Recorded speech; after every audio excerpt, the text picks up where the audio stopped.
Karyn Bryant for MMA H.E.A.T. I'm here with Quinton Rampage Jackson, and a couple of big news stories today I wanted to ask you about. First and foremost, your friend King Mo. My friend?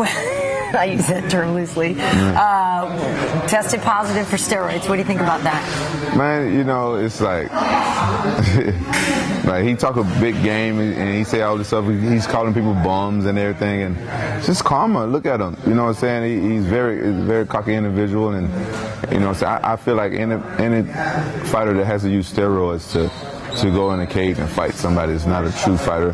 You know, like some people have problems, like, okay, go to a doctor and get it sorted out. If you know what I'm saying? Like it's some fighters out there who's of age and they're doing the right things to stay healthy and stay competitive. But somebody just blatantly taking, you know, anabolic steroids to get in the cage is like, it's a sad case. It's a sad case.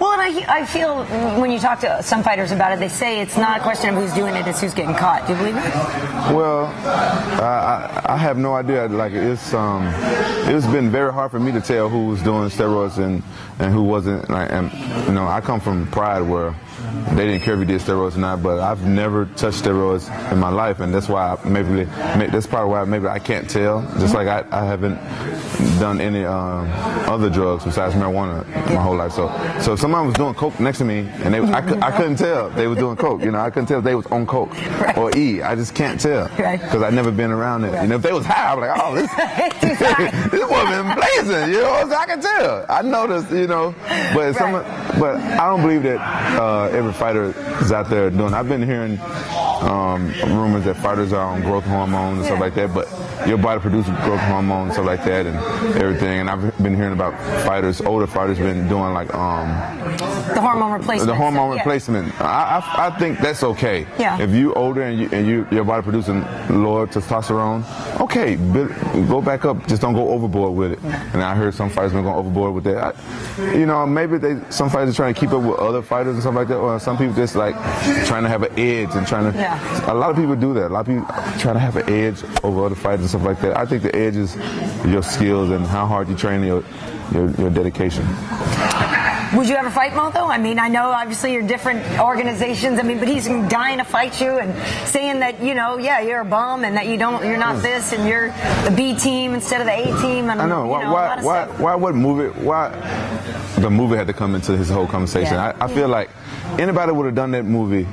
Any black guy would have done that movie no matter what. Yeah. Just because, you know, B.A. Baracus is and Mr. T is like such an iconic character. So why he had to bring the movie into I'm a B team? You know, it just shows to me that he's hating. And you know, what do I get out of fighting King Mo? He's a wrestler that most likely probably.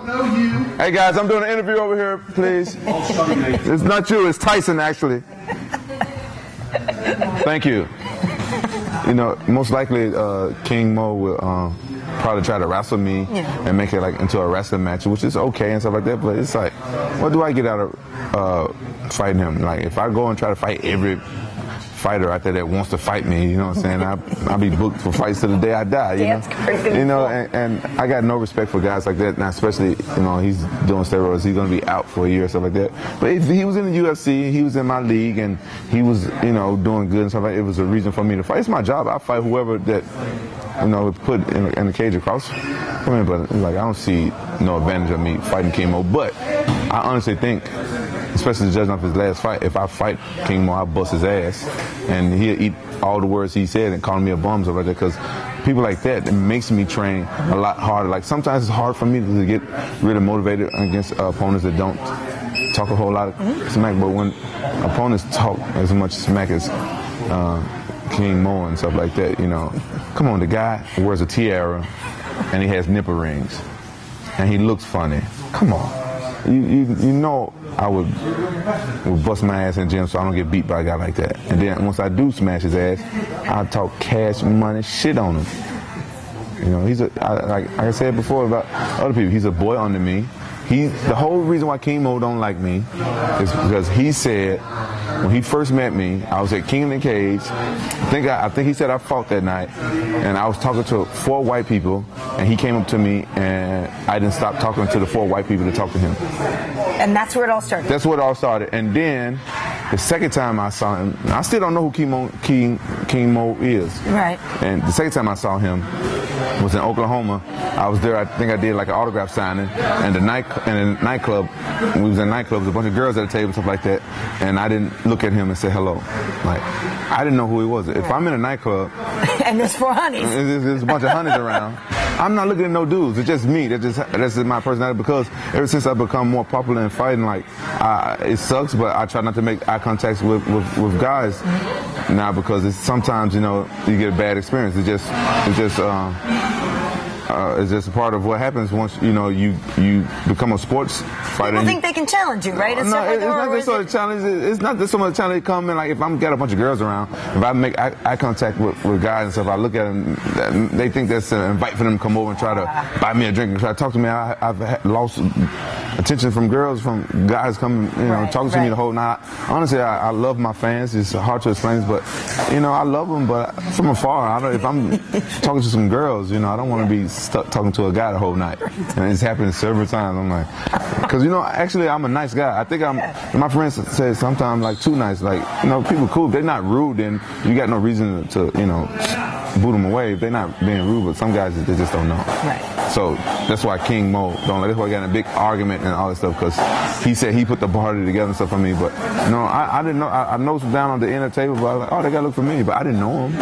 I didn't watch his fights because he was fighting in Japan or something like that. I didn't even know how to get those fights on TV. So I never seen him fight until recently. I started watching him fight in Strike Force or something. Yeah. Well, speaking of smack talk, though, your friend Michael Bisping now, fight has changed. Mark Munoz has gotten hurt, and now Chael Sonnen will be Michael's opponent.